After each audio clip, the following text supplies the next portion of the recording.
Hello guys, welcome back to my channel. আজ আমি নিয়ে চলে এসেছি আবার একটা নতুন ভিডিও নিয়ে। দেখতে পাচ্ছ আমি একটা নতুন জায়গায় চলে এসেছি। এটা হচ্ছে একটা প্রধানের বাড়ি। প্রধানটির নাম হচ্ছে কালীবাবু। তো তোমাদের এখানকার পুরোটা ঘুরে দেখাবো। আর চারিদিক থেকে দেখতে পাচ্ছ গাছপালা, এই সাইডে দেখো, ওই সাইডেও গাছপালা চারিদিকে। এখানকার পরিবেশটা খুব সুন্দর পরিবেশ। আর দেখতে পাচ্ছ এটাই সেই বাড়িটা। তো দেখি বাড়ির আশপাশটা তোমাদের দেখাই। এই দেখে নাও বাড়িটা। আর এখান দিয়ে আমরা চলে এসেছি ভিতরের দিকে।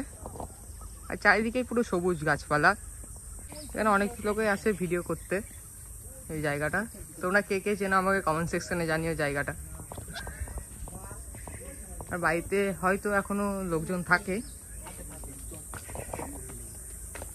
আর আশপাশটা ঘুরে দেখাই তোমাদের। আর এই পিছন দিক দিয়ে চলে আসলাম এই সাইডটা। এই সাইডে দেখতে পাচ্ছি একটা আম গাছ আছে। আর ইরফানের কাজ বাজ তো তোমরা জানোই। আর লম্বা হবি না তুই। আর এই সাইডে দেখতে পাচ্ছ মাঠ।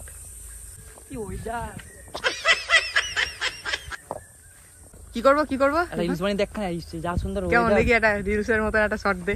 আরে না এখন দেখি দেখি একটা দে, একটা দে। শাহরুখ খানের পোস্টটা দিয়ে দে না, দেখি একটা শাহরুখ খানের পোস্টটা। এসআর কে এখন তো আমাকে মারবে না না, কিচ্ছু বলবে না, আমি বলে দেবো ফোন করে।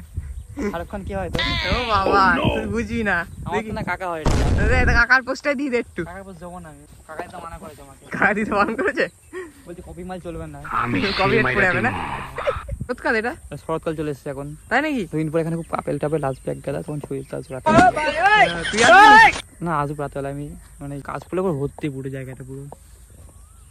কাশফুলটা হালকা একটু বড় যখন হবে তখন আসবো ছবি তুলতে। ছবি তুলতে আসবি? রাতে বেলা আসবো।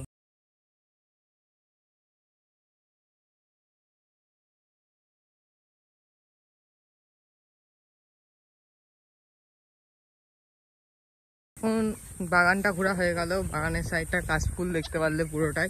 আর এবার যাচ্ছে আবার অন্য সাইডে, দেখি এই সাইডে মঙ্গল করতে আবার প্রেম। প্রেম কোথায় আছিস প্রেম? সামনে দেখতে পাচ্ছি কিছু বাড়ি ঘর আছে মনে হচ্ছে। এলাকাটা সব আছে। আর জায়গাটা যাচ্ছে দেখো, পুরো ভুতুরে এলাকা দেখতে পাচ্ছ। এখানে অনেক পুরো বাড়িও আছে। এদের এসে শুরু হয়ে গেছে ফটোগ্রাফি। আর ইরফান তো পোস্ট ছাড়ছেই না।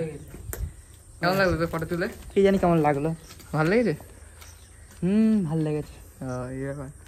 তাল গাছটা দেখ একটু পাগলা নারকুল গাছ, এটা তাল গাছ না এখানটাই। এই ছিল তোর মনে? এই ছিল আমার মনে। দেখতে পাচ্ছি এখানে একটা পুরো ঘর টাইপের আছে। এরা তো ছবি তুলতেই ব্যস্ত। আর দেখাই এই যে এই বাড়িটাই জমিদার বাবুর বাড়িটা। অনেকে লালবাড়ি নামেও পরিচিত এই বাড়িটা, কারণ অনেক নিউজ চ্যানেলের লোক এখানে এসে ভিডিও বানিয়েছে। অনেক নিউজ চ্যানেলও তোমরা দেখেছো বাড়িটা। এই জায়গাটার লোকেশন হচ্ছে কৃষ্ণনগর শম্ভুনগরের সাইডে। তোমরা শম্ভুনগরে এসে যে কাউকে জিজ্ঞাসা করলে বলে দেবে জায়গাটার লোকেশন। সো গাইস, এতক্ষণ ধরে যে জায়গাটা তোমরা দেখলে পুরোটাই সেই পুরাতন যুগে জমিদার বা এখানকার প্রভাবশালী লোক কালীবাবু নামে পরিচিত। অনেকের কাছ থেকে শুনলাম ওনার ব্যাপারে, অনেক কিছু শুনলাম, অনেক কিছুই জানতে পারলাম এখানকার ব্যাপারে। আর এখানে কিন্তু অনেক রকমের অনেক ইউটিউবার অনেকজন এখানে ভিডিও বানাতে আসছে, খুবই ভাইরাল হচ্ছে আস্তে আস্তে জায়গাটা। তোমরাও চাইলে এই জায়গাটায় চলে আসতে পারো। এই জায়গাটা হচ্ছে কৃষ্ণনগর শম্ভুনগরে একটু ভিতরের দিকে। তোমরা শম্ভুনগরে এসে যে কাউকে জিজ্ঞাসা করে নেবে যে এই জায়গাটা কোন জায়গাটা, তোমাদের সহজেই এই জায়গাটা কিন্তু দেখিয়ে দেবে। তোমাদের এই জায়গাটা তোমাদের কেমন লাগলো আমাকে একটু কমেন্ট সেকশনে জানি। কালিদাস বাবু কিন্তু একটা প্রভাবশালী লোক ছিল। সেই সময় কিন্তু এত বড় বাড়ি বানানো কিন্তু মুখের কথা না। বাড়ি ঘর দূর দেখে বুঝতে পারছো কালিদাস বাবুর প্রভাবটা কতটা। আর কালিদাস বাবুর কতটা কি এখানকার সবকিছুই আমরা শুনলাম, দেখলাম, জেনে। মানে তিনি অত্যন্ত ভালো মানুষ ছিলেন, সবাইকে সেবা করতো, সবকিছুই করতো কালিদাস বাবু।